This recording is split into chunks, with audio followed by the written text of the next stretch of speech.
Chair now recognizes himself for questions. Mr. Rubin, have you read the House resolution? Pardon me. Yes, sir, I have.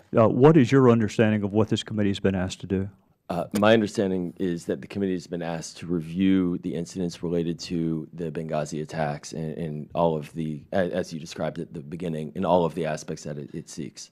So your understanding is that we have been asked to look at all policies, decisions, and activities that contributed to the attacks? Certainly, that's our understanding, and we support providing the information related to that request. That affected our ability to prepare for the attacks?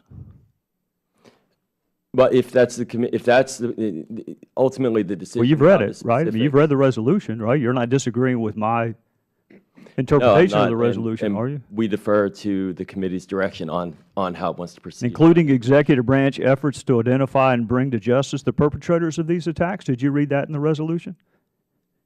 Sir, I don't have it in front, so I can't quote it. I'll be thrilled to get you a copy of the resolution. Sure. For the meantime, you're just going to have to take my word that it also says executive branch efforts to identify and bring to justice the perpetrators of these attacks. That's in the resolution.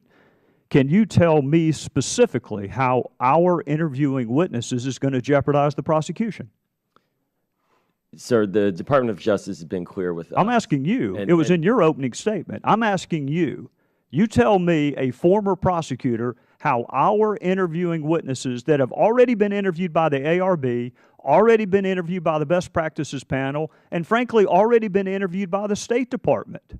The video that you showed us last week, that agent interviewed the witnesses in preparation for a video. So if the ARB and the Best Practices Panel and your own agency can interview people in preparation of a training video, how can Congress not interview those witnesses? Sir, no one has said that Congress cannot interview. You just said that it would jeopardize an ongoing prosecution, and I just asked you specifically how.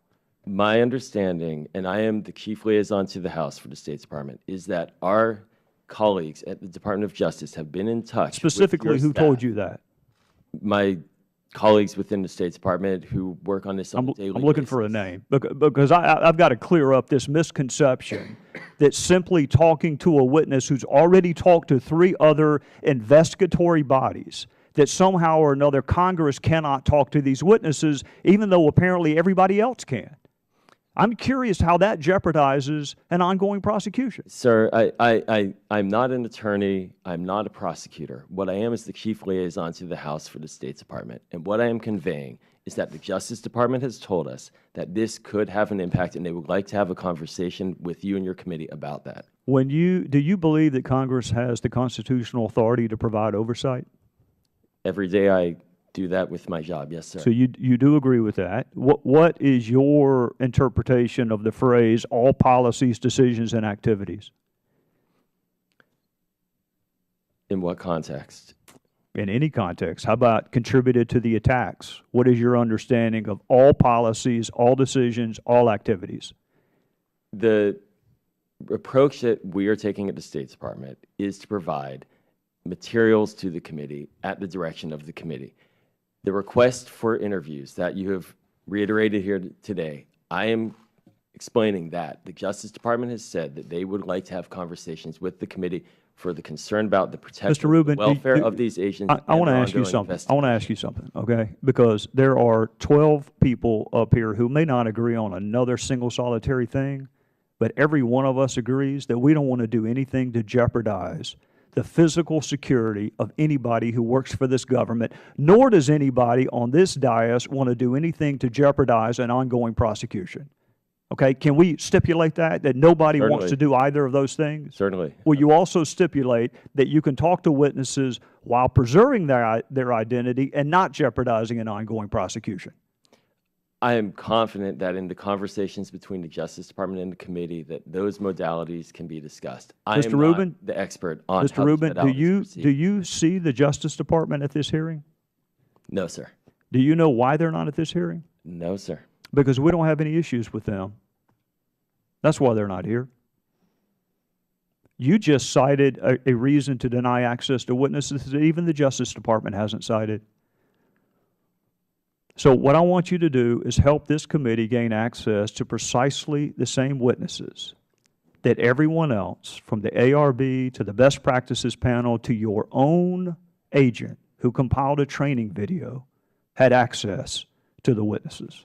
Sir, as I said in my opening statement, we are happy to have the conversation with you and your staff on how to engage on this, and that is something that we're open to. We have never said no. Well, and I appreciate that. I appreciate that. But I want to make sure that you and I have a clear understanding with each other. If 6 people observed an important event and you were being asked to write a final definitive accounting of that event, how many of the 6 would you want to talk to? Sir, I understand. That's not a trick question. I know it's not a trick question, and I understand the point, and this is why we are here. Well, if you understand the point. This is why we point, provided the quantity of documents and worked in collegial terms. Mr. Rubin, we're going to get to the quantity of documents in a minute. I noticed that you said 40,000. That's an impressive number. That's 40 copies of Dr. Zhivago. That's 40 copies of Crime and Punishment. That's a lot of pages. 40,000 out of how many?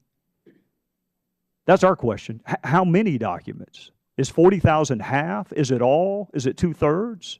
We have made a comprehensive search, and as you know, the State Department spans 275 missions overseas, 70,000. I do. I'm not asking you to bring any ambassadors back. A comprehensive amount of. I'm not asking you to bring any ambassadors back to search for emails. I'm not. Not a single one. How many employees does the State Department have? Roughly 70,000. 70,000? Correct. Right. And we have asked for emails from 7th floor principals. Do you think that that is a reasonable request when you have been asked to study all policies, all activities, and all decisions? In your committee's December letter, where it named principals, first, in fact, all of those principals there are emails, there are documents related to them in that 40,000. And in addition, you and your Is it your testimony that we have all of the emails that we've asked for? Well, you and your colleagues prioritize former Secretary Clinton's emails, and that is our priority, as I stated in my opening Well, I would say multiple emails. If there are multiple email accounts, we want all of the emails. And okay? we agree, and we are, as I Well, you may have noticed my colleague from Maryland used the word glacial. I find the use of that word interesting when you vote against constituting a committee, when you threaten not to participate in the committee, when you continually threaten to walk away from the committee, when you can't identify a single solitary person that you would issue a subpoena to, when you are prepared to have an ask and answered website before you got the 15,000 pages of documents that you just provided, when you expect members of Congress who are having conversations with people on airplanes to stop the conversation and say, let me go get a Democrat. You heard the word glacial. We're going to pick up the pace. We're going to pick up the pace. I have no interest in prolonging this. None. Sir, so you're going to have to pick up the pace with us, okay? Absolutely, and this is why we're here today. We have made 2 witnesses available since the fall of last year. We are prepared at any time, proactively, as you and your colleagues know. I appreciate that, Mr. Rubin. Are you familiar with the subpoena that dates back to 2013 that the Oversight Committee sent with respect to the ARB? Yes. Okay. ARB is a statutory creation, you agree? Congress created the ARB? Yes, it did. Do you agree Congress can amend or alter or enhance the ARB? If it's a statute, sure, Congress can change it, right? You agree Congress should provide oversight over one of its statutory creations? Yes, sir. How can we do that if you will not give us the documents related to the ARB? How can we possibly do that, Mr. Rubin? Sir, first, of the 40,000 pages of documents that the committee has received, many of those are, in fact, related to the ARB. Mr. Rubin, I appreciate, I really do. I really do. I appreciate the word many. I appreciate the 40,000. I keep coming back to one word that's in the House resolution, and that word is all. So, sir, do we have all of the documents? What we have communicated to you and to your staff, and what we've been grateful for, is the committee's explanation of its top priorities, and we would be very honored to continue to have those discussions if the ARB as you've noted here, becomes the top priority. Well, that is certainly, Mr. Rubin, we shouldn't have to pick among priorities. priorities. You have 70,000 employees. I mean, what we're not going to do is identify one tranche of emails and then 2 months later go depose or do a witness interview with that witness, and then 2 months later get another tranche of emails. When our colleagues on the other side, who, by the way, had no interest in forming this committee whatsoever, but are now ironically complaining about the pace of a committee that they had no interest in forming whatsoever, it's time for us to pick up the pace. And I'm looking to you to help me do that. And that's why we're here, and that's why we have continually engaged proactively with you and your committee, and we're happy to continue to do so. Okay. And I would mention the 70,000 employees are engaged in their jobs. I appreciate that. I don't want any ambassadors, security guards. I don't want anybody taken off of an important job. But compliance with congressional inquiries is important, and if you have time for condom demonstrations or culinary diplomacy, I think you have time to comply with a legitimate request for documents from Congress, and I'm sure you agree. And with that, I would recognize the gentleman from Maryland.